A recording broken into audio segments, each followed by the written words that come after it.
আপনি পড়ায়েন না। কারণটা এই লোকটা হলো ফাজের, ফাসেক, ইসলামে ভালো কাজ করেছে কি করেনি এর কোনো দেখতে পাওয়া যায় না। অতএব এই লোকটা ফাজের লোক, ফাসেক লোক, অতএব আপনি এর জানাজা পড়ায়েন না।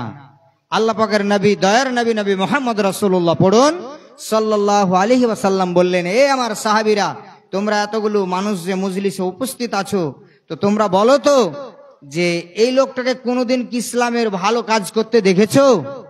একজন সাহাবী বললেন, ইয়া রাসূলুল্লাহ, আমি দেখেছি। কারণ যে একদিন যুদ্ধর কাফেলা তারা কি করছিল, খিমার ভিতরে আরাম বিশ্রাম করছিল তারা রাত্রের সময়। তো এই লোকটা সেই রাত জেগে জেগে ওই যারা পাহারা, যারা যুদ্ধের জন্য গিয়েছিল, যারা খিমাতে আরাম করছিল, সাহাবা ইকরাম গুণ, মুজাহিদ গুণ, তো এদের কি করছিল, পাহারা দিচ্ছিল।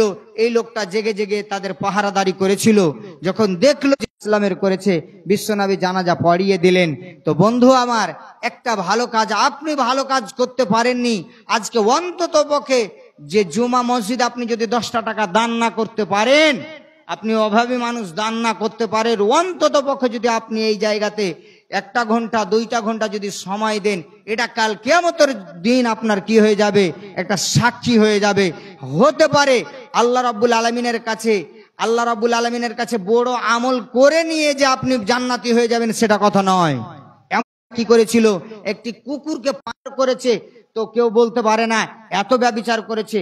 সেই রকম মহিলাকে যদি আল্লাহ ক্ষমা করে দেয়, শুধু একটা নিকৃষ্ট প্রাণী কুকুরকে পানি খাওয়ার কারণে, যে আল্লাহ রাব্বুল আলামিনের দয়া দেখেন, যে বান্দি তুই এতগুলো পাপ করলি, তথাপি আমার একটা মাখলুকাতের উপরে কিঞ্চিত পরিমাণ আমলের কারণে মানুষ জান্নাতে যাবে, কিঞ্চিত পরিমাণ আমলের কারণে মানুষ জান্নাতে চলে যাবে। অতএব বাবা, এটাকে ছোট আমল মনে করিয়েন না। হতে পারে আজকের বক্তব্যতে আপনার কাছে এমনই একটা ভাইটাল কথা চলে আসলো, যা আপনার জীবনীটা ছিল দারুতে, মদে, জেনাতে, লুডুতে, তাসে। আপনি আসলেন, আধখানি শুনলেন, আধখানি শুনলেন না, তাহলে বুঝতে পারবেন না বক্তব্যের বিষয়। আজকে আমার বক্তব্যের বিষয় হলো যে আল্লাহ রাব্বুল আলামিন অপরাধীদেরকে শাস্তি দেবেন, অপরাধীদেরকে শাস্তি দেবেন। মুজরিম কম রয়েছে, তাহলে 850 কোটি মানুষের বদলা নেবেন আল্লাহ। তো আল্লাহ রাব্বুল আলামিন কি একাই যথেষ্ট? আল্লাহ বদলা নেওয়ার জন্য কি একাই যথেষ্ট? না আল্লাহর কোনো হেল্পারের দরকার হবে, না আল্লাহর কোনো সহযোগিতার দরকার হবে, যে কাউরে সাহায্যের দরকার হবে? আল্লাহ রাব্বুল আলামিনের আল্লাহ বদলা নেবে।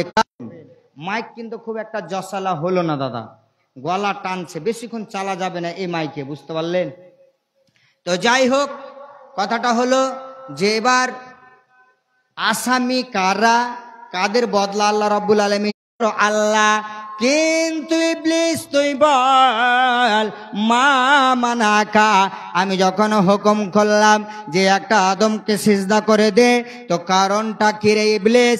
কেন তুই সিজদা করলি না? তোর মাথা কি খারাপ ছিল? তোর কোনো মাথাতে টেনশন ছিল? কোনো তোর রাগ ছিল?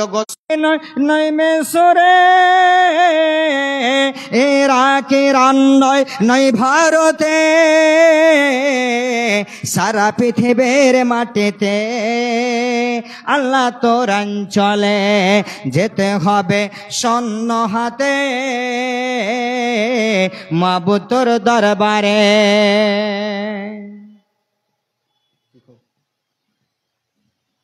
তো বন্ধু বলছিলাম, আল্লাহ রাব্বুল আলামিন এই কথা ইবলিস বলল আল্লাহকে, যে না, আমি এটা যুক্তির খেলাফ, এটা কোনোদিন মানা যাবে না।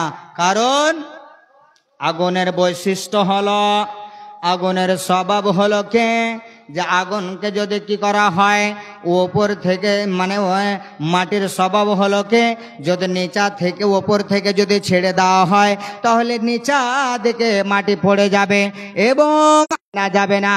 আল্লাহ রাব্বুল আলামিন বললেন, এই ইবলিস, তুই ভুল করার পরে অনুশোচনা প্রকাশ করলে না, যা যা যা যা,